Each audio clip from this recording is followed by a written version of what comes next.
A continuación les presento a los ponentes del día de hoy. Primeramente tendremos al ingeniero Alberto Braulio Alzate Duque. Él es ingeniero electricista de la Universidad Nacional de Colombia, especialista en gerencia integral de obras de la Escuela de Ingenieros Militares Nueva Granada. Cuenta con 10 años de experiencia en sistemas de puesta a tierra y protección contra rayos. También contamos con la presencia del ingeniero Orlando Eardito Chávez. Él es ingeniero en electrónica de la Universidad Católica del Perú, ejecutivo del área de desarrollo de negocios con posgrado en gerencia de proyectos y calidad, consultor técnico empresarial en seguridad eléctrica y prevención, director de proyectos de SPT Ingeniería Perú, SAC, y gerente general de la Asociación de Empresas de Productos Internacionales del Perú. Es consultor externo en el Perú y la región andina para Procobre Perú, ICA y el programa Casa Segura. Asimismo está con nosotros María del Carmen Ruiz.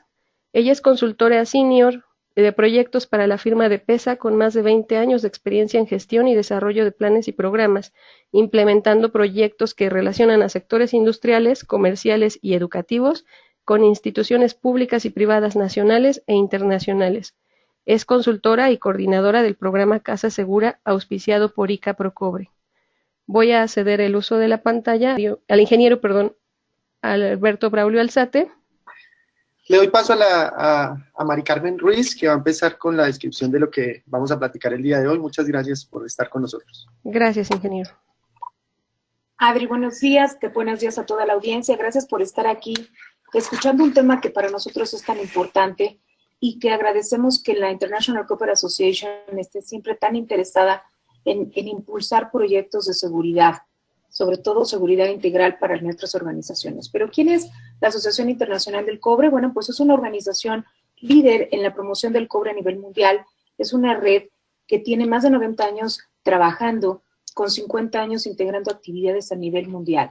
Pero ¿qué pasa dentro de la Asociación Internacional? Creamos proyectos que traigan una mejora en la calidad de vida en los países en donde intervenimos para que sea un concepto de modelo de negocio, pero también de alguna manera entregar un poco de las acciones que puedan mejorar la calidad de vida de todas las personas. ¿En dónde está la Asociación Internacional del Cobre? Tenemos 31 oficinas en 29 países en los 5 continentes. La sede está en la ciudad de Nueva York y tenemos 3 oficinas regionales, Bélgica, Chile y China, en las cuales México pertenece a la región latinoamericana y comparte esta región con Brasil, Chile, México y Perú. Vamos a ver hoy un tema muy importante para nosotros, como son las instalaciones eléctricas, principalmente en vivienda, y cuáles son las acciones que podemos ir cambiando para mejorar esta condición que hoy vivimos toda la población. Hoy vamos a entregar, en este contenido vamos a ver cuál es la situación actual de las instalaciones, cuáles son esas causas, también tanto médicas como técnicas, cuáles son las consecuencias al medio ambiente, porque también esto tiene una consecuencia al medio ambiente, los casos de implementación que hemos podido hacer en México, los resultados de esos casos y un panorama internacional que también es súper importante conocer cuáles son esos casos que se han hecho y, por supuesto, una invitación al cambio para mejorar esta situación actual. Vamos a enfocarnos hoy a una plática un poco más fuera del programa que hemos conversado anteriormente, sino un conversatorio entre 3 personas que vamos a ir comentando la problemática desde la vista social y la vista técnica. ¿Y cuál es esta situación actual de las viviendas? Desafortunadamente, la desinformación nos puede dejar vulnerables a todos ante una situación de emergencia. Si nosotros no conocemos el riesgo con el cual convivimos con la energía, entonces, ¿cómo es que podemos poner a salvo nuestro patrimonio y principalmente a nuestra vivienda y a nuestra familia? ¿Por qué hemos insistido tanto en todos estos años de la revisión periódica? ¿Por qué debe de ser obligatoria? ¿Por qué preponderantemente queremos que en vivienda sea obligatoria? Y principalmente, ¿por qué hay daños que generan en la población? Pero no nada más la población sea la afectada, sino también los gobiernos. El gobierno de manera indirecta no se da cuenta o no está tan consciente que muchos de los problemas que se generan alrededor pueden ser evitados a través de un plan integral de revisión. ¿Cómo está nuestra evolución en el parque habitacional? Este es un estudio que hicimos en el programa Casa Segura para poder establecer en dónde estamos, cuál es nuestro nivel de riesgo y cómo están nuestras viviendas a nivel nacional. Y encontramos que solamente 5 entidades de la República tienen más del 50% de sus viviendas menores a 20 años. Esto quiere decir que todo el parque habitacional en México está envejecido y tenemos el 84% del total de las viviendas del país que no tienen ningún tipo de mantenimiento preventivo, no hacen ningún tipo de acción para mejorar sus instalaciones y mucho menos saben en qué nivel de riesgo se encuentran. Es importante recordar este parque porque aquí están plasmados todos los estados de la República y si ustedes pueden ver en esta franja naranja podemos encontrar cuáles son los estados que tienen mucho más viviendas con más de 20 años. Entonces, es preocupante, no tenemos un plan de revisión, no tenemos una cultura de mantenimiento, por ello se generan tantos accidentes anualmente. Y vamos a platicar ahora desde esta visión de la problemática que enfrenta la población. A lo mejor es una imagen que ustedes ven muy natural o cotidiana, y quizás se ve hasta familiar porque todos nosotros en algún momento hemos hecho eso. ¿Cuántos de nosotros usamos extensiones que están deterioradas? Hacemos un abuso del uso de multicontactos, recibimos quizá toques como generalmente lo decimos, pero aquí el ingeniero Alzate nos va a decir y nos va a explicar cuál es esa parte técnica y eso es lo que queremos presentar hoy. No nada más nosotros como usuarios al ver la imagen nos identificamos en que existe un problema o que nosotros quizá hacemos esas prácticas, pero ¿cuál es la visión técnica? ¿Qué es lo que está pasando en esa imagen? Claro que sí, mira. Mira, Mari, la imagen parece un poquito dramática porque se están volviendo evidentes ahí todos los riesgos eléctricos a los que puede estar sometida una familia en su vida cotidiana. Más allá de cuáles son las consecuencias técnicas, o más bien las razones técnicas por las cuales esas personas que hay ahí están en riesgo, me gustaría empezar mencionando que hay personajes que si bien no son familiares, digamos que no tienen por qué saber que existe una condición de riesgo. Si ustedes observan el niño que hay al fondo tocando el refrigerador, pues él no tiene por qué saber que al momento de abrir el refrigerador está en una condición de riesgo. Igual que el bebé que está gateando, él no tiene por qué saber que en ese momento se está enfrentando a una condición de riesgo desde el punto de vista eléctrico. Probablemente su papá y su mamá que están manipulando instalaciones eléctricas sí debiesen tener algún tipo de conocimiento básico y eso probablemente ahora lo va a platicar nuestro compañero Orlando cuando hable de la capacitación del usuario, pero aún así ellos no son profesionales de la electrotecnia que tengan, digámoslo así, la capacitación o la certificación que les permita a ellos eventualmente enfrentarse de forma segura a instalaciones eléctricas. Más allá de lo que vemos que es una condición que nos es familiar a todos, pues ustedes podrían decir que ahí hay una evidente sobrecarga de las instalaciones eléctricas, se puede ver el multicontacto, la falla de los aislamientos, se puede ver la manifestación de un contacto directo, que sería el caso del señor que está tocando el tomacorriente, y puede probablemente haber un cortocircuito. Entonces hay unos elementos técnicos de los cuales vamos a platicar un poquito más adelante, que son, digamos, las manifestaciones del fenómeno eléctrico o las manifestaciones eléctricas de la circulación de corriente en una instalación eléctrica que vamos a platicar más adelante, un poquito más a detalle. En este momento lo que nos interesa ver es que hay personal que no necesariamente tiene la capacitación, pero que se está enfrentando a un riesgo eléctrico importante y que no lo conoce. Eso es lo más grave. Lo más grave antes de la existencia del riesgo es el desconocimiento por sí mismo del usuario de que existe una condición de riesgo. En esta imagen que estamos viendo, en esta lámina, pues observamos las reglas de oro.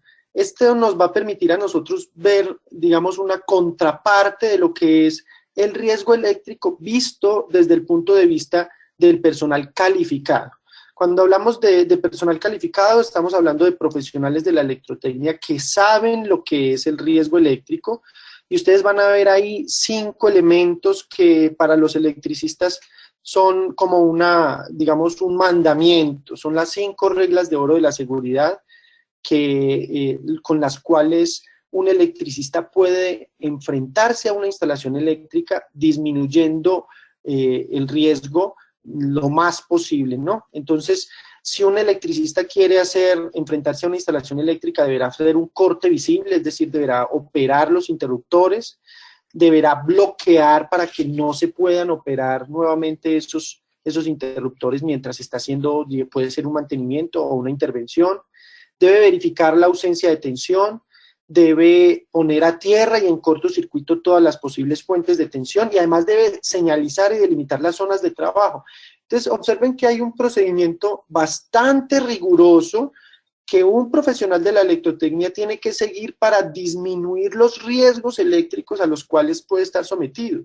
Y no estamos hablando de instalaciones de niveles de tensión elevados, estamos hablando de instalaciones de niveles de tensión que son exactamente iguales a los que uno puede tener en una vivienda.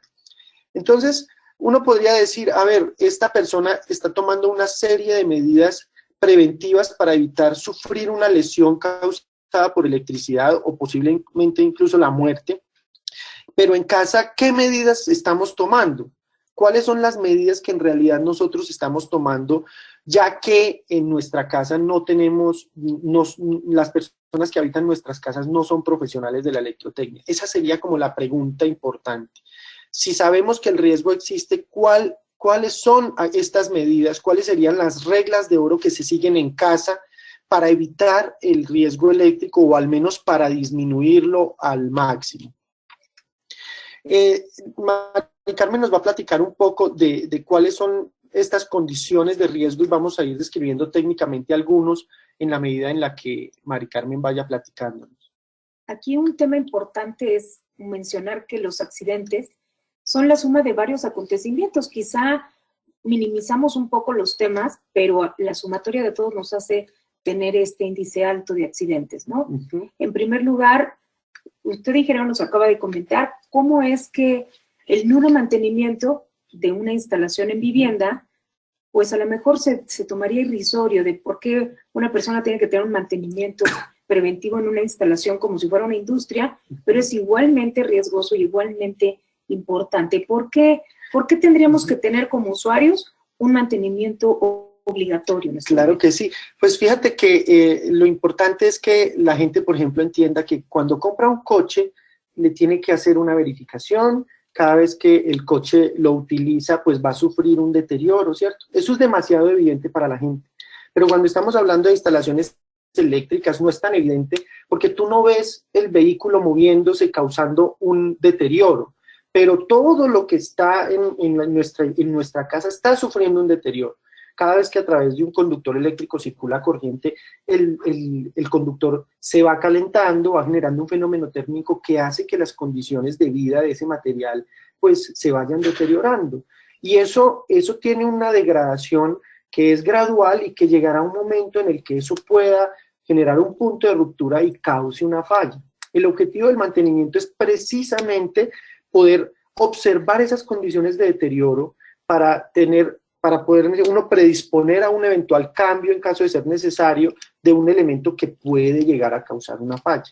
Y estamos hablando no solo de los conductores, también de los interruptores, tableros eléctricos, toma corrientes. Estar conectando y desconectando genera un desgaste mecánico. Entonces, todo ese uso que se le da a la instalación eléctrica genera un deterioro que eventualmente desencadenará una falla. La pregunta no es si la instalación eléctrica va a fallar, sino cuándo, ¿cierto? Si no se sigue un procedimiento de mantenimiento, si no se tienen mantenimientos periódicos, eso es lo que va a ocurrir. La pregunta no va a ser si va a fallar, sino cuándo va a fallar. Qué importante esto que acabamos de revisar, porque también viene unido al bajo cumplimiento normativo en los procesos constructivos. La última estadística y estudio que nosotros sacamos, encontramos que la construcción en México comienza a equipararse, es decir, el 50% de las construcciones hoy se hacen de manera formal, cumpliendo una norma, y el 50% es en el mercado informal, que desconocemos a través de quién se hizo, si están tomando un proceso constructivo en base a las normas, si están aplicando materiales seguros. Entonces, al tener esta condición del 50% construcción formal e informal, ¿por qué es importante que este 50% que hoy construye informal aplique la norma oficial mexicana en ese proceso? Mari Carmen, me parece que incluso puede ser un poco optimista, porque dado que parte de la construcción es formal, eso no necesariamente implica que las normas se sigan con los criterios que realmente se tienen que seguir. El objetivo de las normas es establecer criterios mínimos de seguridad para que las instalaciones pues tengan eso, tengan seguridad. Entonces, lo importante es que cuando se construye de acuerdo a una norma, se siga con rigor el cumplimiento del documento, pensando en que el criterio mínimo que está contemplado en el documento es un criterio de seguridad. No podemos jugar con la seguridad. El término, tal vez el cliché es: la seguridad no se negocia, ¿cierto? No estamos hablando de aspectos económicos, sino de aspectos técnicos. A esto hay que sumarle el hecho de que la electrotecnia evoluciona. Es decir, esto no es estático y no podemos decir que un documento que se escribió en el año 94 pues tiene la misma vigencia que tuvo en su momento. ¿Por qué? Porque las instalaciones eléctricas han cambiado, las condiciones de uso han cambiado, la electrotecnia ha desarrollado nuevos materiales, entonces estamos hablando de uso de nuevos aislamientos, de nuevos elementos que tienen que ser considerados dentro de las condiciones de seguridad, y para eso están las normas. Por eso las normas no son simplemente un documento estático y muere. No, el documento tiene que ir evolucionando, tiene que irse renovando para incluir todos esos elementos de seguridad. ¿Por qué? Porque finalmente los índices de falla todavía existen. Nosotros no podemos decir que hay 0 muertos, y lo vas a mostrar más adelante. Entonces, esos índices hay que disminuirlos. ¿Cómo? Mejorando las condiciones de seguridad. Lo curioso es que la gente piensa que cumplir la norma suele ser una condición más costosa que no cumplir la norma. Y nos vamos a dar cuenta que en realidad no es así. Casi siempre lo más sencillo es lo correcto, y lo correcto casi siempre es más barato. Y si a eso le sumamos el hecho de que estamos jugando es con la seguridad de las personas, pues entonces el criterio económico pasa a un segundo plano. Y recordar también que la norma oficial mexicana es un cumplimiento obligatorio, no es si nos gusta o no, debemos de cumplir este proceso justamente por la parte de seguridad. Otro factor que se suma a esta problemática es que las instalaciones son obsoletas, es decir, finalmente estas instalaciones no vamos a dejar de conectar nada, la gente no deja de conectar todos los equipos a pesar de que no tenga los tomacorrientes suficientes, a pesar de que la norma diga que tiene que tener un espacio con toda la instalación preparada para la carga que necesita, finalmente no lo tienen. ¿Y por qué? Ustedes que andan en la industria y andan haciendo revisiones y encontrando las instalaciones, ¿la gente deja de conectar los equipos o finalmente como pueda los conecta? No, lo que estás diciendo es cierto. Es evidente que la gente no va a dejar de conectar su computadora, y si le compraron una computadora a su hijo no van a dejar de conectarla al mismo circuito, y si compraron una pantalla entonces no van a dejar de conectarla al mismo circuito, y si eventualmente necesitan un aire acondicionado no van a dejar de conectarlo ahí. Lo que estamos viendo, y eso es evidente en los resultados que presentaremos más adelante, es que las instalaciones eléctricas han crecido en capacidad, no las instalaciones eléctricas, las cargas conectadas a las instalaciones eléctricas. Eso, como consecuencia, lo que está causando es que la instalación eléctrica se está quedando obsoleta. Obsoleta en el sentido de que no tiene la capacidad porque en su momento no fueron diseñadas para prever el crecimiento que está teniendo el consumo actualmente. Entonces, eso es a lo que se refiere que las instalaciones no están preparadas para eso. Normalmente una instalación eléctrica, bien sea residencial o industrial, debería preverse para el crecimiento que va a tener hasta el final de su vida útil. Pero eso es difícil de pronosticar, principalmente en el tema residencial, por la evolución tan rápida que están sufriendo los diferentes modos de consumo de la electricidad en una casa.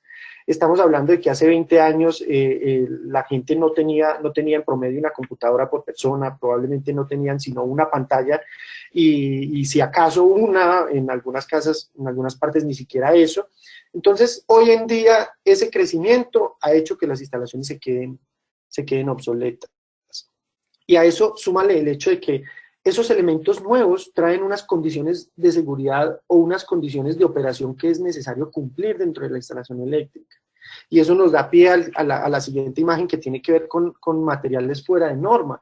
Porque el caso más claro es que tú puedes ver, por ejemplo, un refrigerador que tiene un tomacorriente con tres, lo que llaman tres polos o tres pines, ¿no? Uno de los cuales es el conductor de puesta a tierra para equipos que en la instalación eléctrica probablemente es inexistente, ¿cierto?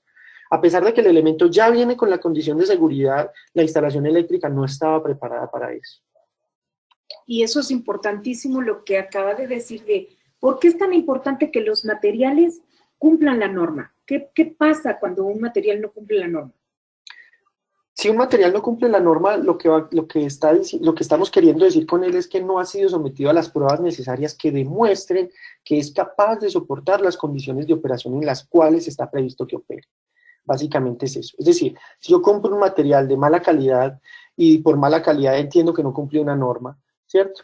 Entonces lo que estoy haciendo es poniendo en riesgo la instalación porque no se sabe si ese elemento es capaz de soportar la condición a la cual se va a estar sometido en sus condiciones de operación normal. El caso más sencillo tal vez es un interruptor. Si un interruptor no ha sido sometido a pruebas, yo no sé si va a operar en una condición de cortocircuito. La intención de cada elemento dentro de la instalación eléctrica es que cumpla con un criterio de seguridad. El aislamiento de un cable es necesario para que no existan corrientes que fluyan desde el conductor hacia el exterior. El interruptor tiene como función dispararse en caso de una condición de cortocircuito o en una condición de sobrecarga. Si yo simplemente pongo un interruptor que no cumple con una norma, no puedo garantizar que eso va a ocurrir, que va a cumplir su función de protección. Y tampoco puedo garantizar que va a durar lo que debe durar. La razón de que exista una norma para productos es precisamente eso, poder garantizar que el elemento va a operar de acuerdo a cómo se espera que opere en condiciones normales, en condiciones de falla, y garantizar que va a durar la vida útil para la cual está diseñada una instalación eléctrica. Y eso nos lleva a la siguiente situación de riesgo, que podría ser, si yo no estoy comprando un equipo o un material certificado que sea especial para que lo utilice en mi instalación y que no me ponga en riesgo cuando yo hago una acción que no es adecuada, es decir, sigo usando tomacorrientes que están dañados, le pongo adaptadores que no han sido pasados por la norma, todas esas actividades o prácticas mal que yo no sé como usuario, todavía aumentan el riesgo. Y aunado a que tampoco nuestras instalaciones cumplen, de acuerdo a los estudios que hemos hecho, con un sistema de puesta a tierra. Y quizá aquí es una parte súper importante detenernos en qué es lo que significa no tener un sistema de puesta a tierra en nuestra instalación. ¿Por qué es tan riesgoso o cuál es el problema de fondo? Bueno, habría que mencionar, Mari Carmen, que una instalación eléctrica tiene principalmente dos modos de falla, ¿no? Un primer modo de falla que tiene que ver con la falla en sí misma de la instalación eléctrica, que puede llegar a causar un cortocircuito, o con el uso inadecuado que se le da a la instalación eléctrica, que puede generar una condición de sobrecarga, ¿sí? Y a eso hay que sumarle el hecho de que hay condiciones atmosféricas, como por ejemplo los rayos, que pueden llegar a causar una sobretensión en la instalación eléctrica. Es decir, dos elementos que ocurren por sí mismos dentro de la instalación, uno causado por un deterioro que puede ser causa simplemente de la vida útil, ¿cierto? Y una condición de sobrecarga que ocurre sobre la misma instalación causada por el mal uso de la instalación. Es decir, ambos son fenómenos eléctricos que causan un impacto térmico y que consecuentemente deben garantizarse que la instalación cuenta con dispositivos que operen y quiten la falla o despejen la falla en esas condiciones. Y ahí podríamos decir que los elementos que ayudan a proteger la instalación eléctrica tienen que ser coherentes con el tipo de instalación. No es lo mismo pretender proteger una instalación eléctrica industrial que proteger una casa, ¿no? Porque estamos hablando de consumos más bajos, corrientes de cortocircuito más bajas, de pronto corrientes de arco eléctrico más bajas, pero dispositivos que deben ser más sensibles. Entonces uno puede enumerar una serie de dispositivos que son importantes. El más claro y más evidente pues es el interruptor, que va a operar ante condiciones de sobrecarga, es decir, va a evitar que si tú como usuario quieres conectar más carga a un circuito, pues deje de operar. Lo curioso es que la gente suele, cuando el interruptor se dispara por causa de la sobrecarga, lo que suelen hacer es cambiar el interruptor, poner un interruptor de mayor capacidad para que no se esté disparando, ¿cierto? Y eso es por desconocimiento del fenómeno eléctrico, porque lo que están haciendo es aumentando el riesgo de un incendio. Pero también habría que sumarle los dispositivos de protección contra fallas a tierra, ¿sí? Y los conductores de puesta a tierra para equipos que muchas de las casas no tienen. Esos conductores tienen una función muy específica, y es retornar las corrientes de falla a la fuente para que los interruptores puedan operar. La función de cortocircuito de un interruptor opera gracias a que exista un conductor de puesta a tierra para equipo. De nada sirve tener un interruptor que tenga la función de disparo contra cortocircuito si no existe una trayectoria efectiva para que la corriente de falla llegue a la fuente y pueda disparar el interruptor. Entonces ahí hay una serie de elementos que son distintos en otros países. Por ejemplo, en Perú existen los dispositivos residuales de corriente porque allá tienen un régimen de operación distinto. Entonces, esas condiciones específicas de la instalación eléctrica es necesario considerarlas para poder determinar cuáles son los dispositivos que van a permitir que las condiciones de falla se despejen y consecuentemente exista una instalación segura. Y que eso nos lleva entonces a las dos últimas consideraciones, que es la sustitución irracional de los equipos, al no tener un sistema de tierras, no trabaja y no tener el calibre adecuado y la selección de conductores adecuados, no le damos una eficiente conducción de la energía al equipo, por ende dura menos, lo vamos a ver más adelante, sí. Pero finalmente ponemos esos equipos en la basura, ¿no? Y finalmente también al no tener un sistema de protección, ponemos en riesgo o nos ponemos en un riesgo al tratar de poder recibir una descarga eléctrica, ¿no? Claro. Una situación que si tuviéramos un sistema de tierra, pues estaríamos protegidos en ese tema. Acaba de pasar el Black Friday y el Cyberlunes, ¿no? El Ciberlunes, y todo el mundo quiere cambiar su pantalla, ¿no? Entonces quieren cambiar su pantalla para poder ver el mundial, pero nadie se pregunta si esa nueva pantalla va a operar de manera correcta dentro de sus instalaciones. Más allá de que el circuito eléctrico tenga la capacidad, probablemente no saben que esa nueva pantalla es más sensible que la anterior, ¿cierto? Entonces de repente se dañan y, ¡ay! ¿Por qué? ¿Cierto?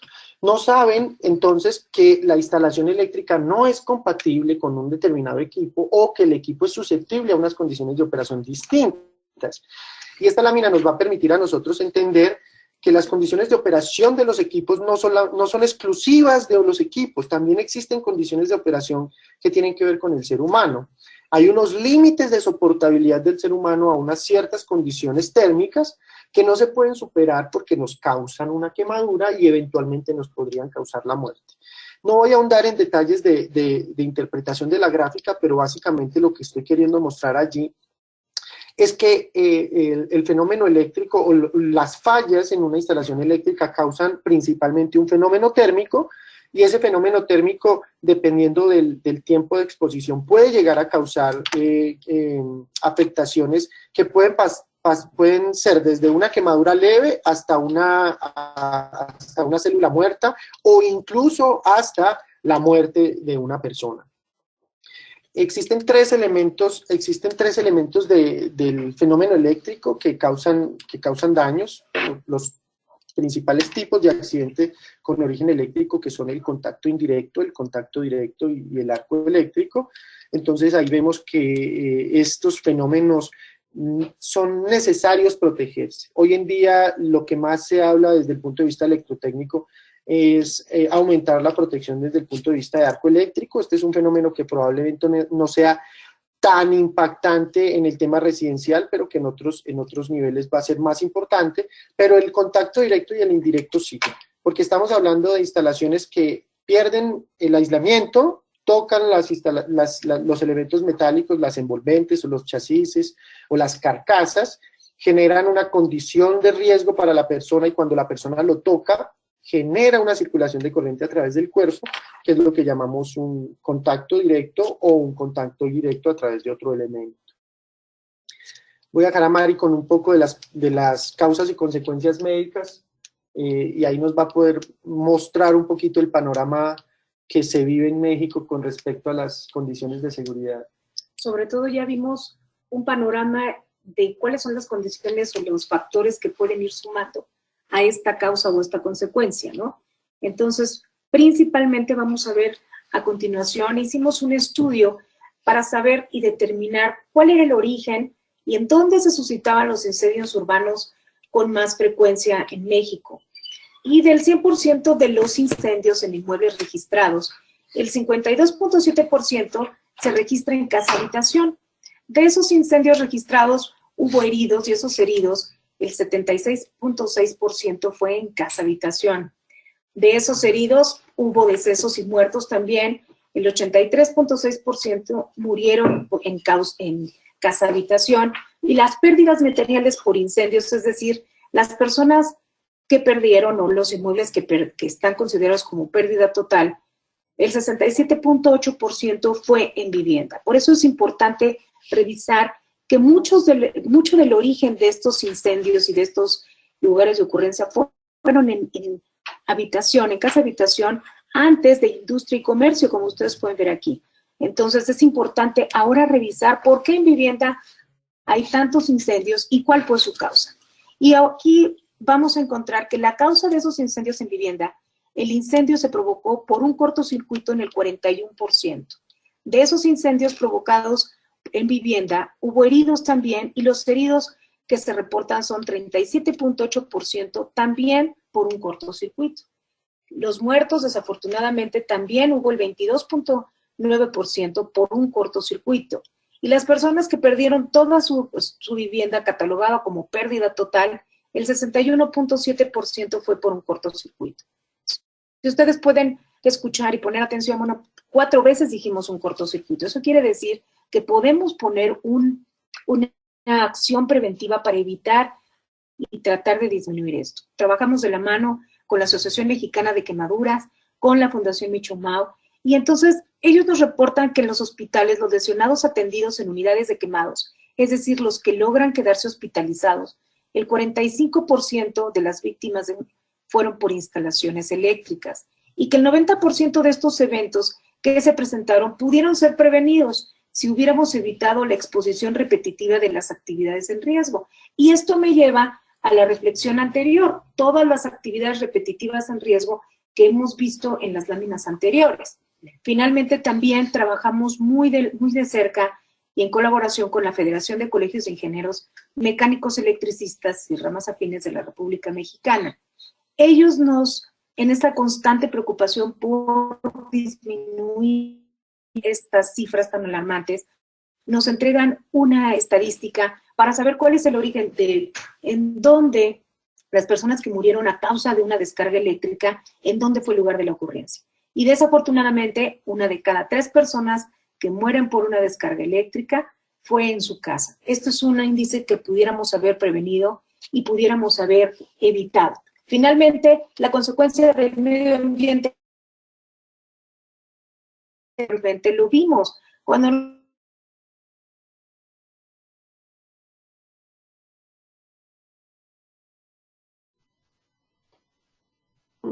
estamos experimentando una pérdida de audio. Mari, no sé si me escuchan.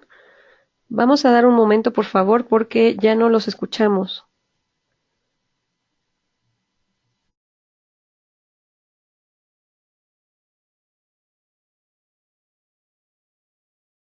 cuando vamos a hacer un proceso constructivo, seleccionamos un material que está fuera de la norma y también es un material que no se puede reciclar al medio ambiente, estamos teniendo un problema futuro. El caso específico como los conductores, que puede ser tanto sustentable como seguro y como eficiente, tiene que ser el cobre porque se puede reciclar al 100%.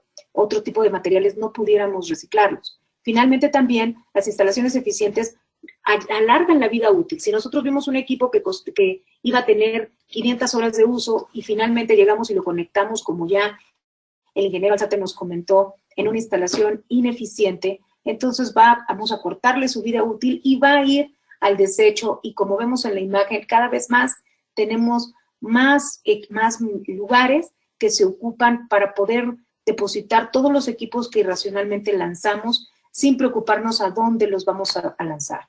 Y obviamente también evitar el desperdicio energético. Nosotros como usuarios no sabemos que también existen fugas eléctricas y esas fugas de energía en nuestra casa se ven reflejados tanto en nuestro bolsillo como en la generación de energía en el país. Y también al final de todo, pues ya vimos que cada 75 minutos existe un incendio reportado por un cortocircuito en vivienda y este incendio genera gases tóxicos que se van a la atmósfera y que siguen contaminando. Por eso también es una situación ambiental. Y hoy vamos a revisar estos casos de implementación en México que hicimos. Primero hicimos casos de implementación con industrias privadas para saber qué pasaba cuando una persona se encarga o se pone en contacto que su instalación es un riesgo. Y ahí encontramos que la población, cuando se entera que su instalación puede ser un riesgo, efectivamente toma acciones. Y ahora vamos a ver el punto más importante, que son los casos de implementación pública. En México hicimos 5 pilotos en 5 entidades de la República, en donde pudimos observar que un plan integral preventivo, tomando toda la responsabilidad que corresponde como municipio, desde las personas que gobiernan hasta el usuario final, se puede lograr. Es decir, establecimos un plan de revisión y monitoreo de instalaciones eléctricas en vivienda, en donde pudimos establecer a través de un código de colores el riesgo y los polígonos de las zonas en donde estaban con mayor riesgo. Finalmente se hizo una revisión. Esta revisión se hacía en base a los criterios de la norma J604, que es una norma que habla de cómo revisar una instalación en operación, y finalmente se pudieron revisar y establecer a través de un código de colores. El primero, si la instalación era correcta, se ponía instalación segura. Si la instalación tenía algún bajo riesgo, se ponía en riesgo, pero si alguna instalación o alguna vivienda representaba un riesgo mayor, se ponía una etiqueta roja que significaba un peligro latente. ¿Cuáles son estos resultados?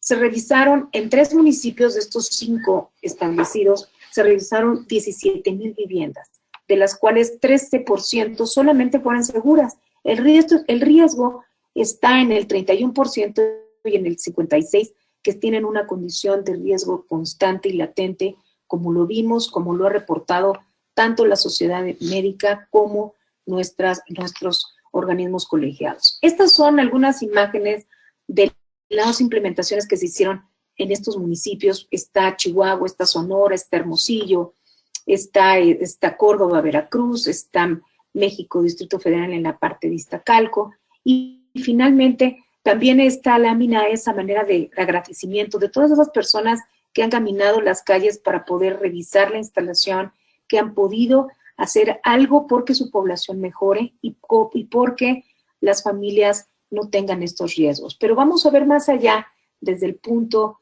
de este voluntariado que han hecho estos municipios. Vamos a ver la parte técnica, que el ingeniero Alzate tuvo la oportunidad de recorrer estas viviendas y estas zonas con ellos.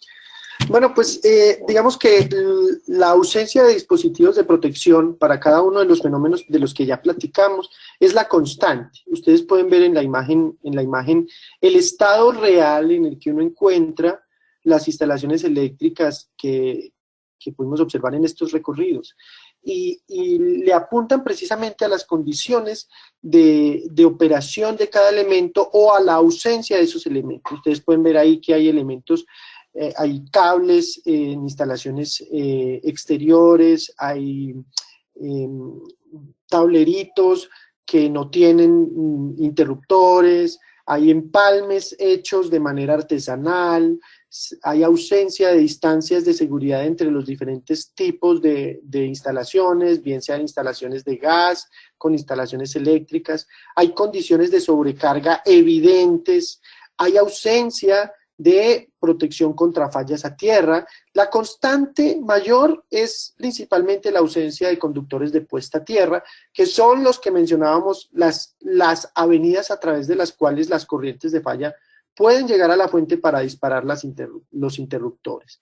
Uno no puede esperar, por ejemplo, que en la segunda imagen el interruptor opere, porque ese interruptor está mecánicamente bloqueado por el mismo deterioro que tiene la tapa metálica, el óxido en la tapa metálica. Todos estos elementos son la constante en las instalaciones eléctricas que realizamos. Ustedes pueden ver en la segunda imagen de abajo hacia arriba y de izquierda a derecha, y se puede ver un empalme que es muy común. La gente usa extensiones, hace los empalmes por no tener eventualmente un contacto adecuado, y lo que hacen es convertir las avenidas de la corriente en embudos que posteriormente van a sobrecalentarse, que van a generar una condición de riesgo que puede desencadenar un incendio.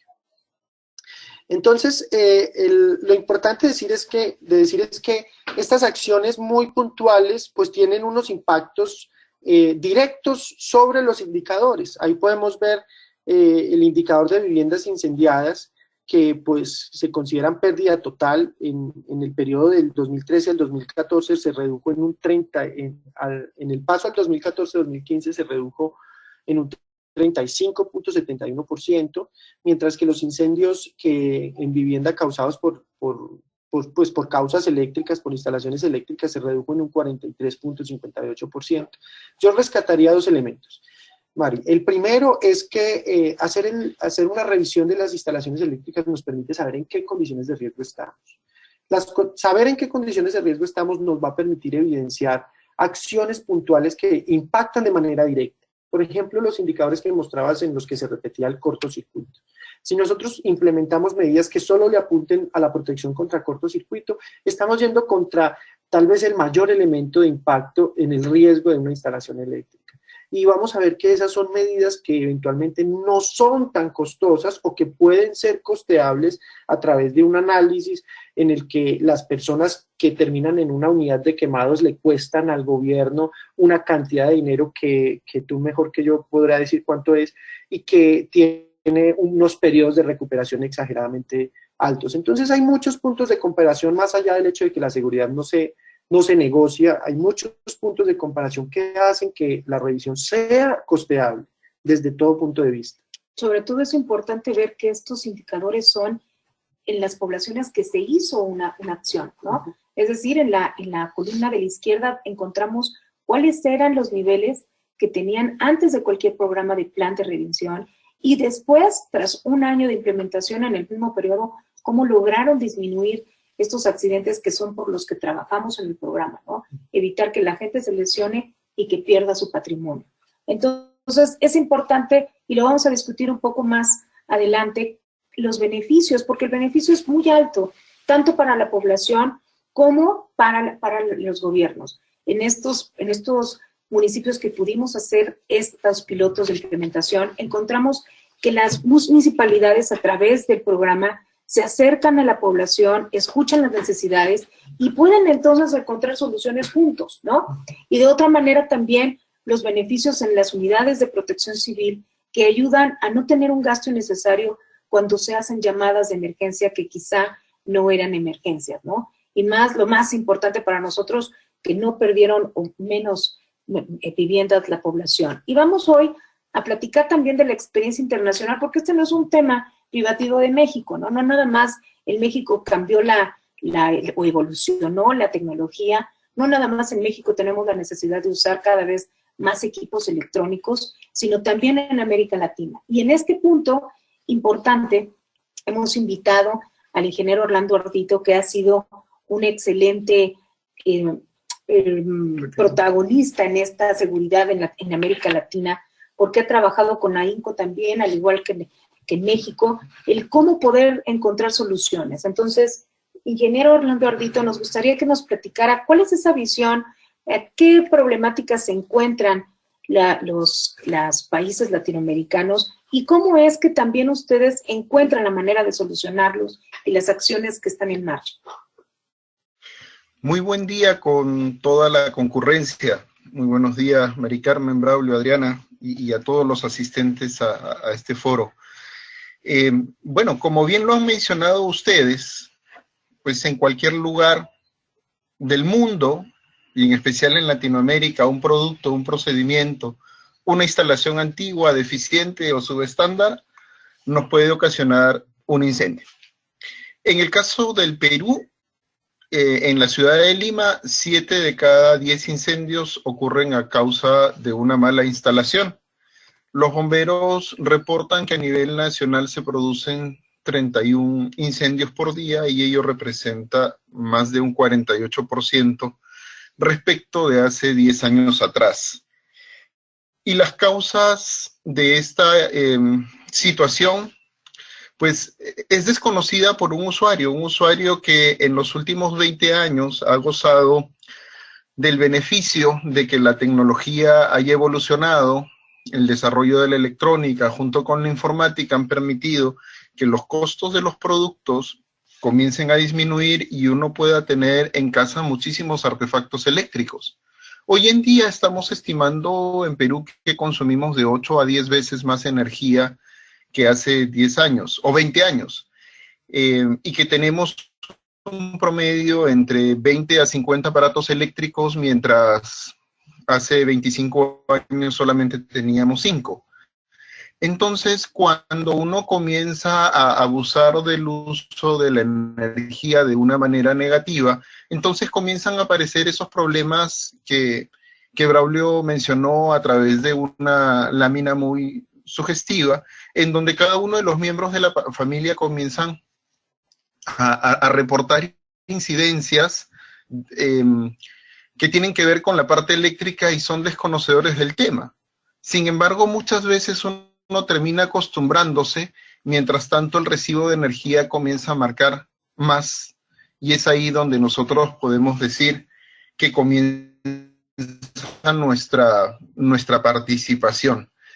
Entonces, nosotros hemos querido resumir de alguna manera nuestra problemática, mostrando de que uno de los primeros factores relacionados al riesgo eléctrico está con la instalación antigua. En Perú, más del 60% de viviendas tiene una antigüedad mayor a 20 años. Asimismo, tenemos un grave problema con la autoconstrucción. Son cifras que hoy están por encima del 60%. Hemos dicho ya, consumimos 8 veces más energía que hace 25 años y tenemos muchísimos aparatos eléctricos, lo cual aumenta la exposición a la sobrecarga. Si a eso le aumentamos la falta de mantenimiento, las fallas en los aparatos, el uso inadecuado o inexistencia de sistemas de protección, el desconocimiento de las normas, querer dar la contra, la negligencia, la falta de criterio, la indiferencia, y sobre todo un aspecto crítico en América Latina, el uso de productos de mala calidad, de productos subestándares que ingresan al mercado y que muchas veces no tenemos control sobre ellos. Entonces esto termina generándonos situaciones de grave riesgo como un incendio o la muerte de una persona.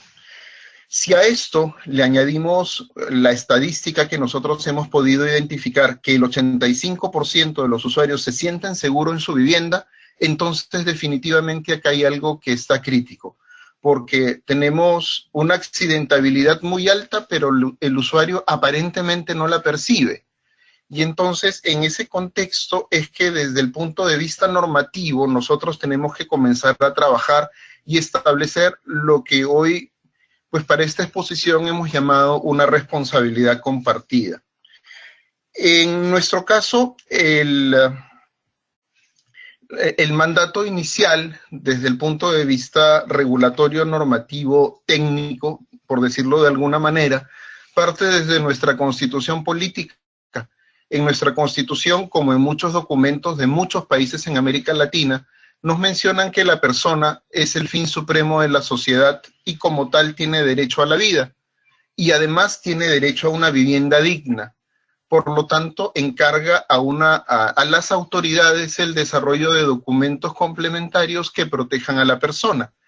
En el tema de la electricidad, el encargo en el Perú es para el Ministerio de Energía y Minas a través de la Dirección General de Electricidad, quien en coordinación con el resto de gremios y de instituciones del sector desarrollan documentos. Para nuestro caso, el Código Nacional de Electricidad, que tiene características de un reglamento y que se vincula muy bien con la Ley de Concesiones Eléctricas, el Reglamento de Seguridad e Higiene Ocupacional, el Reglamento Nacional de Edificaciones, las normas técnicas, los reglamentos de productos, y otros documentos importantes. Y el Ministerio de Energía y Minas encarga a la municipalidad y a los profesionales del sector la estricta vigilancia del cumplimiento de la normativa. Y adicionalmente, las empresas concesionarias, aquellas que suministran energía, pues tienen un rol muy importante. Si bien el concesionario de energía tiene una responsabilidad hasta el medidor, y del medidor hacia adentro es responsabilidad del usuario, un usuario que no sabe y que no conoce de los temas de energía necesita información. El principal actor responsable de la seguridad de su pueblo es el municipio, pero el usuario identifica también al concesionario como una institución muy cercana a él porque es quien le abastece de energía.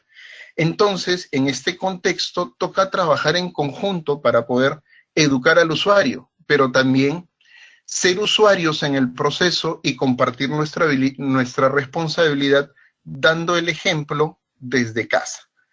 En este contexto, pues hoy nuestras necesidades muy intensas son trabajar en productos certificados, fortalecer la mano de obra calificada y certificada, realizar fiscalización efectiva y educar al usuario.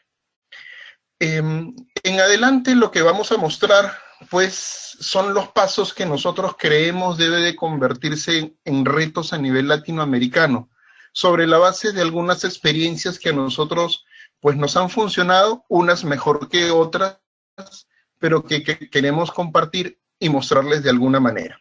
El primer reto es formalizar el deseo de trabajar en equipo.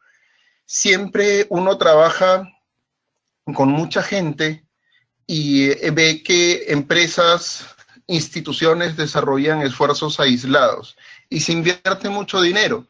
Sin embargo, cuando nos ponemos a trabajar en conjunto y desarrollamos algún proyecto en común, hay la posibilidad de ahorrar recursos y de fortalecer los resultados. Entonces, la primera invitación es a que ese deseo de trabajar en equipo se vuelva una realidad. En nuestro país, el trabajo por el Perú, un trabajo que va de la mano de los conceptos que hemos estado mirando, seguridad, eficiencia, confianza, calidad y sostenibilidad, y que lleve el nombre de cada una de nuestras instituciones, sea de gobierno, como academia, como usuarios, como industria de fabricación, de servicios y demás. El trabajo en equipo debe reflejarse en una acción concreta.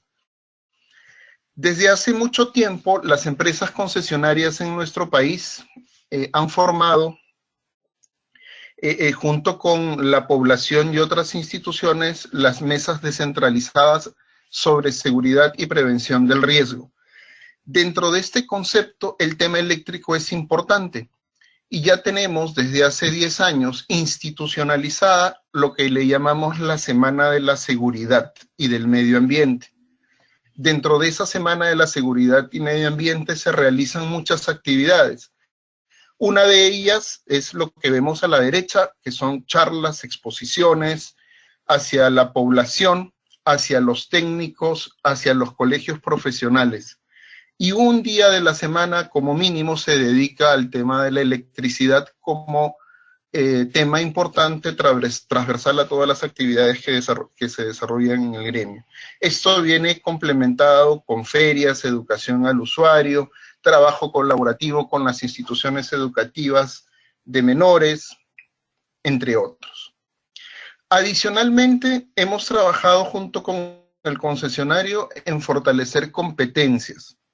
¿Qué significa esto? Trabajar en la actualización técnica y normativa de las empresas contratistas, subcontratistas y los centros de entrenamiento. Creemos que el profesional mejor formado, actualizado técnica y normativamente, pues siempre va a estar en ventaja con relación al resto. Como reto número 3, nosotros en Perú no tenemos un ente que agremie a los técnicos electricistas. Y entonces le es difícil al usuario poder identificar quién es la persona que nos puede brindar seguridad en la casa para hacer un trabajo. Entonces hemos promovido el desarrollo de el empadronamiento de los técnicos, tanto del distrito o de las zonas. La primera etapa es la identificación, la generación de las bases de datos, las entrevistas, la capacitación, luego la carnetización con el empadronamiento y luego pasar a la oferta y difusión. En este momento en donde las aplicaciones móviles son el boom, pues pensamos también que una aplicación móvil desarrollada con este fin sería de muchísima utilidad. Como reto número 4, pues una vez que tenemos a las instituciones comprometidas, al concesionario involucrado y haber desarrollado capacidades, pues nos toca promover servicios al usuario final. Diagnósticos, reacondicionamiento y mantenimiento, o sea, el técnico electricista se puede volver un promotor y tener una oportunidad de trabajo. Y el usuario, pues consciente de ello, demandarla de manera recurrente. Hemos desarrollado como Casa Segura algunas guías didácticas, algunos elementos que le permiten tanto al profesional como al usuario poder hacer un checklist y determinar con poco conocimiento dónde podría estar la problemática de su instalación. Y toda esta información pues está siendo compartida con todos los miembros de este equipo, tanto del concesionario, del municipio, como a los usuarios finales. Y esto se materializa, en nuestro caso, por ejemplo, en el desarrollo de programas de puesta a tierra y recableado en el sector residencial.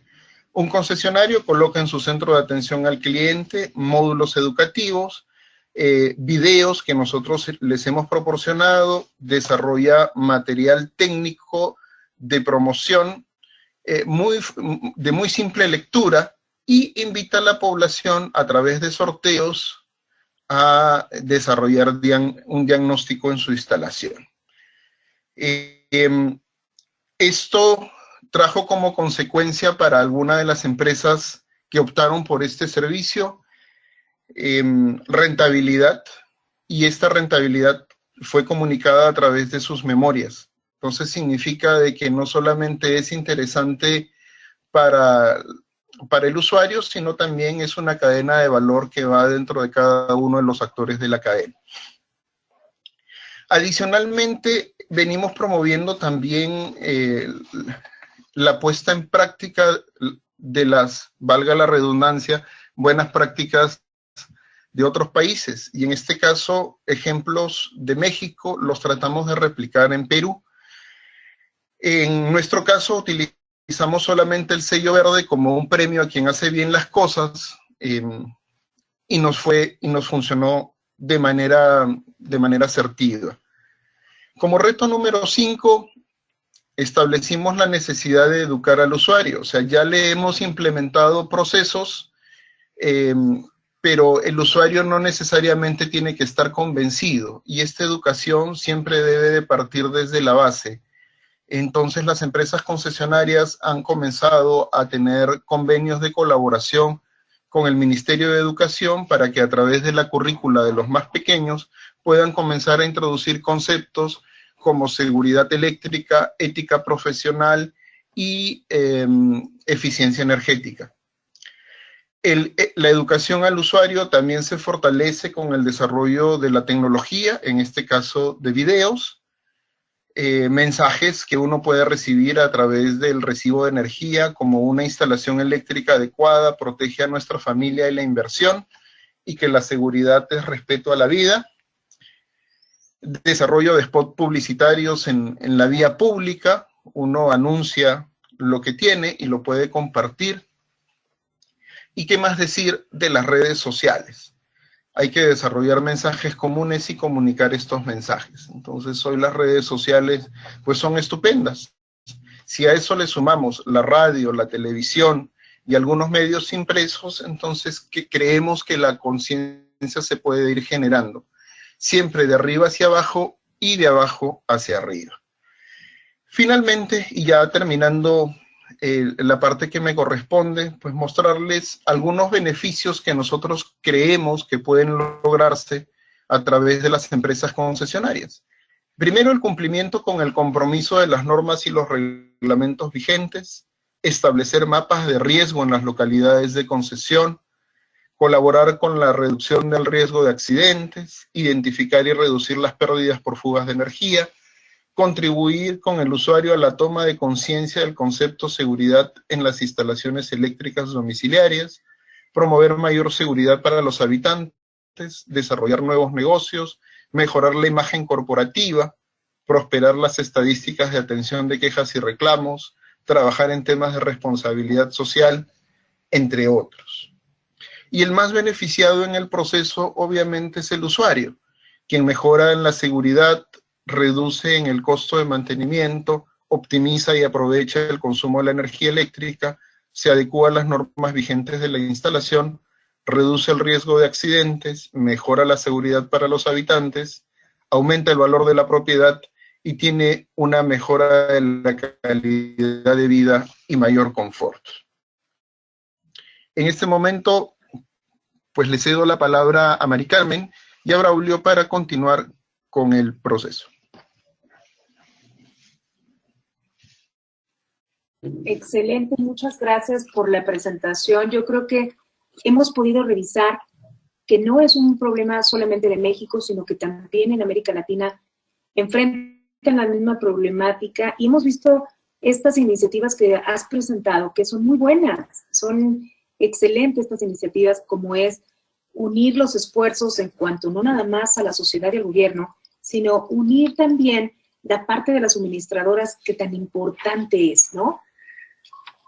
Finalmente, es un punto en el que todo el mundo hemos trabajado, la invitación hacia poder construir un cambio y que en realidad se vea reflejado es a través de las normas y en el caso específico de México, ver que la norma oficial mexicana se ve reflejada en la revisión periódica obligatoria en México, ¿no? Es decir, para vivienda, no una verificación, sino una revisión.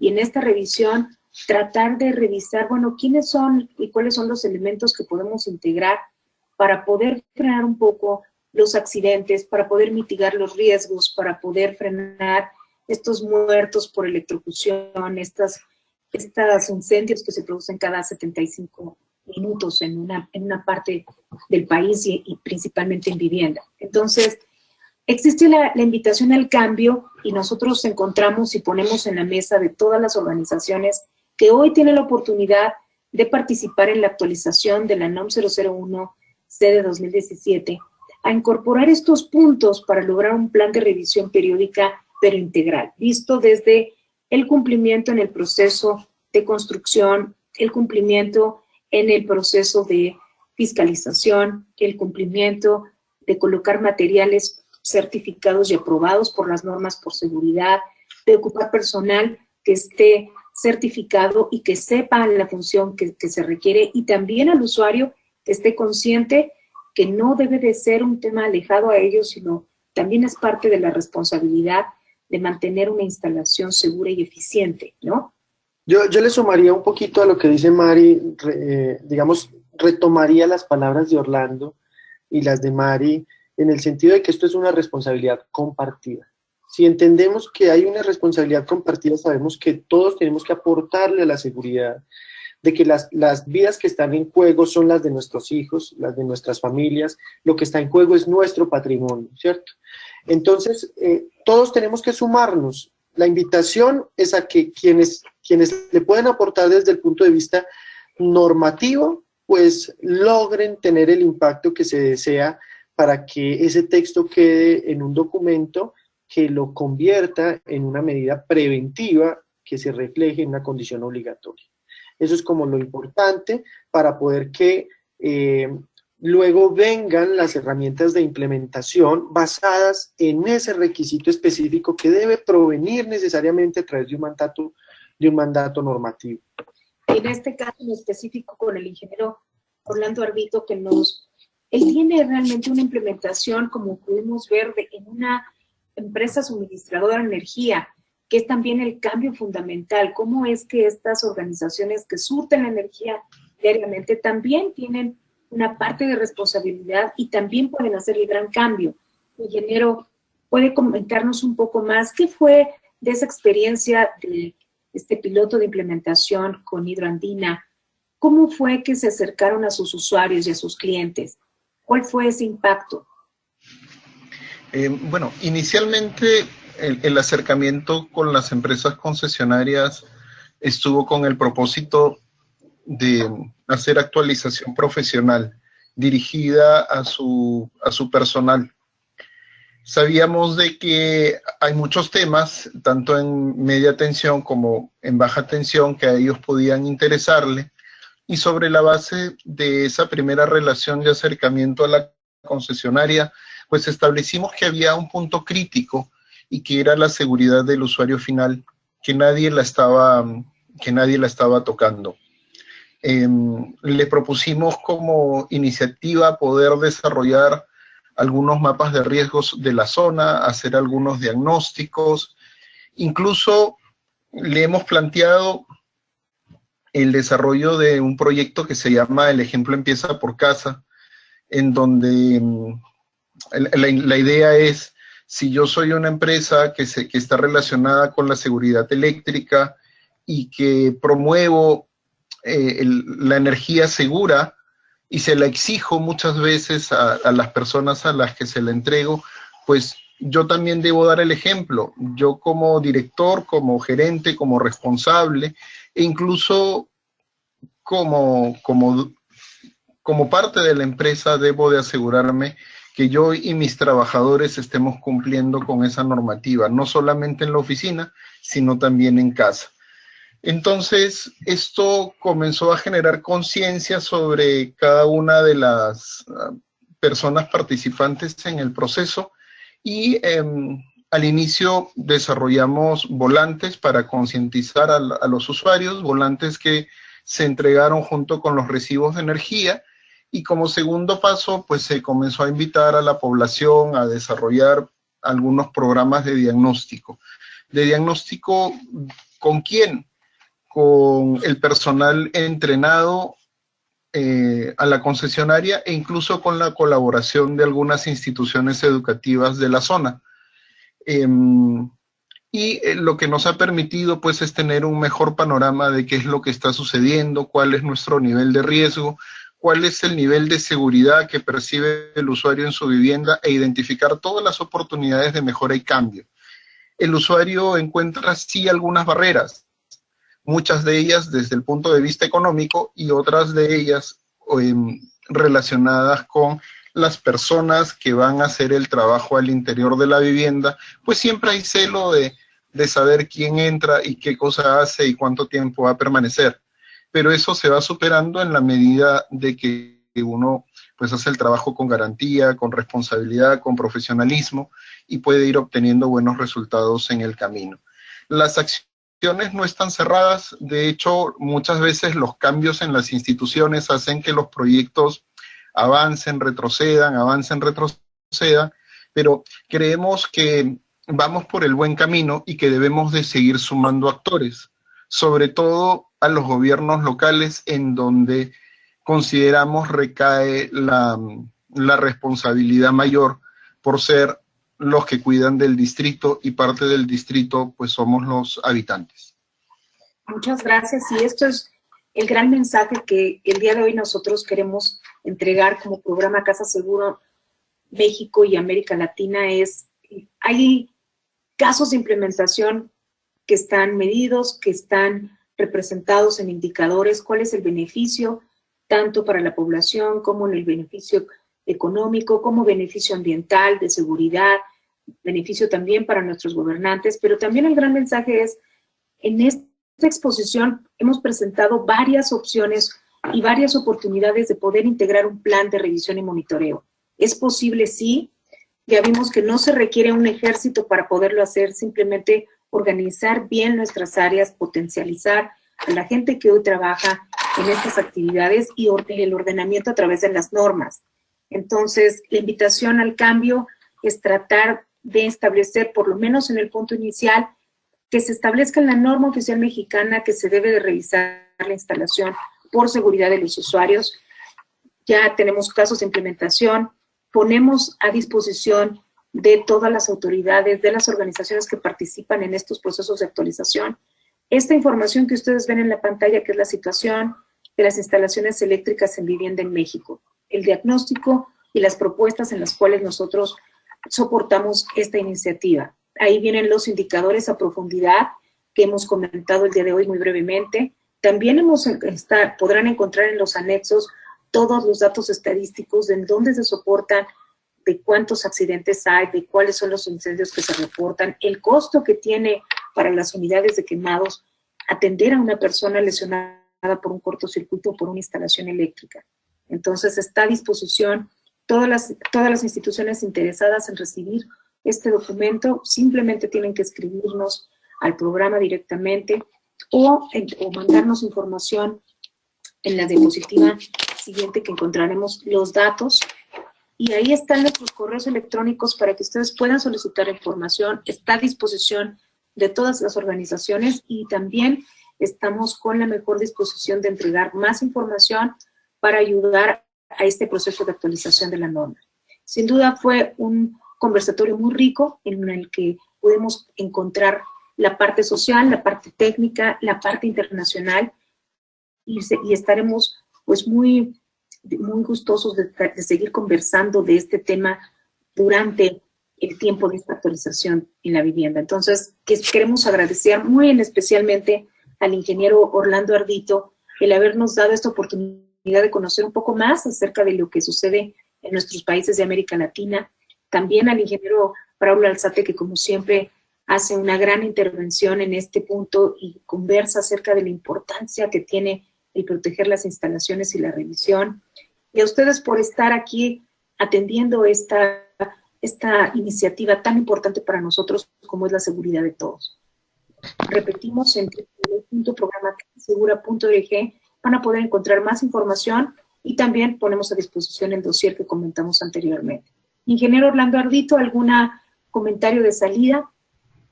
Muchísimas gracias por la invitación a esta actividad. Siempre que me despido, pues le dejo tarea a toda la audiencia. Espero que en nuestra próxima oportunidad de encuentro, pues nos puedan comentar sobre los avances que cada uno de manera personal viene logrando en materias de su seguridad personal en casa y la va compartiendo con sus colaboradores, tanto en la familia como en el trabajo. Pues muchas gracias. Gracias, ingeniero Orlando. ¿Algún comentario de salida, ingeniero Alberto?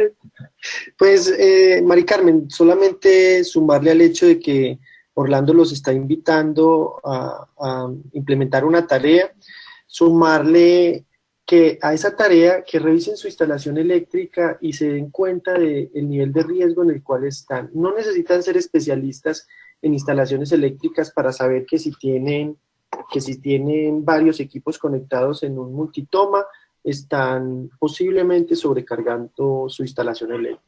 No necesitan ser especialistas en instalaciones eléctricas para darse cuenta de que si el conector o el conductor o el empalme está corroído, pues ahí hay un riesgo eléctrico, ¿cierto?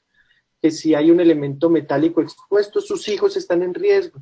Que si sufren una descarga al tocar un refrigerador, sus hijos están en riesgo, su patrimonio está en riesgo. Es algo muy tangible, es algo muy evidente. Hay algunas cosas que sí se pueden decir que están relativamente ocultas, porque uno no puede ver toda la trayectoria de los conductores, pero muchas de las condiciones de riesgo de las que ya hemos platicado son bastante evidentes. Entonces, la invitación es a que ustedes en sus casas se percaten de esos elementos que sí son muy evidentes y tomen medidas correctivas. Si empezamos en casa, podemos hacer una revolución de cosas pequeñas y a partir de ahí vamos a ir mejorando los indicadores. Y en el momento en que esto se vuelvan políticas públicas, pues nos vamos a dar cuenta de que todos ganamos. Eso sería todo, Mari. Muchas gracias. En verdad ha sido un honor compartir este conversatorio con ustedes. Adriana, ¿tenemos algún comentario de nuestra audiencia? Porque estamos ya en el tiempo, rebasando el tiempo estimado. Fue muy interesante la aportación de los ingenieros, entonces hemos tomado unos minutitos más después de la hora, entonces tú indícanos si podemos dar paso a las preguntas o las podemos contestar de manera individual después. Sí, Mari, gracias. Efectivamente ya estamos sobre el tiempo, solo voy a leer un par de comentarios que nos llegaron de Rubén León, Les aplaude el compromiso consciente de cada uno de los ponentes al priorizar la seguridad de la vida humana. Muchas gracias. Joaquín Osorio les dice que todo muy claro, muchas gracias. Y Luis Enrique Esparza nos dice que le gustaría aportar que dentro de los beneficios anexaría el cuidado al medio ambiente, ya que al tener seguridad no habrá pérdidas. Nos llega una pregunta de Joe Ma. Él nos dice si podrían decirle cuándo sale la norma CDNOM 2017 en México. Escuché que les pueden escribir a sus correos electrónicos para obtener este documento. ¿Correcto, Mari? Efectivamente, Adriana, muchas gracias. La norma está justamente presentando hoy el inicio del anteproyecto para ser actualizada. Entonces, este esfuerzo y la iniciativa que estamos presentando pues nos llevará a trabajar el próximo año para lograr que esta iniciativa se vea reflejada en la norma, y una vez que pase este proceso de actualización y de consulta pública, entonces estará disponible en el Diario Oficial de la Federación. Perfecto. Para poder ya estimarla. Mientras tanto, está actual la edición 2012, mientras o no tanto salga la revisión 2017 publicada en el Diario Oficial de la Federación. Es la razón por la cual este webinar ocurre en este momento, porque lo que queremos es puntualizar sobre el hecho de que este documento es un documento vivo que está en este momento en revisión, que hay instituciones que tienen la facultad de proponer o de exigir o de poner en ese documento la revisión obligatoria de instalaciones eléctricas en vivienda, que esto tiene unas implicaciones y un impacto potencialmente positivo en las instalaciones, en la seguridad y en los indicadores de fatalidades, de quemaduras, y va a tener unos impactos muy, muy positivos. Entonces, la razón por la cual hacemos esto ahora es para que ustedes, desde su trinchera, hagan el esfuerzo y motiven el cambio en el documento que estará disponible probablemente el año entrante. Muchas gracias. Damos por concluido nuestro webinar. Les agradecemos a todos por el tiempo que nos brindaron, adicional al que estaba establecido. Y bueno, como les comentaba, recibirán los materiales próximamente en sus correos electrónicos. Que tengan todos muy buen día y gracias. Gracias a ti, Adriana. Hasta luego.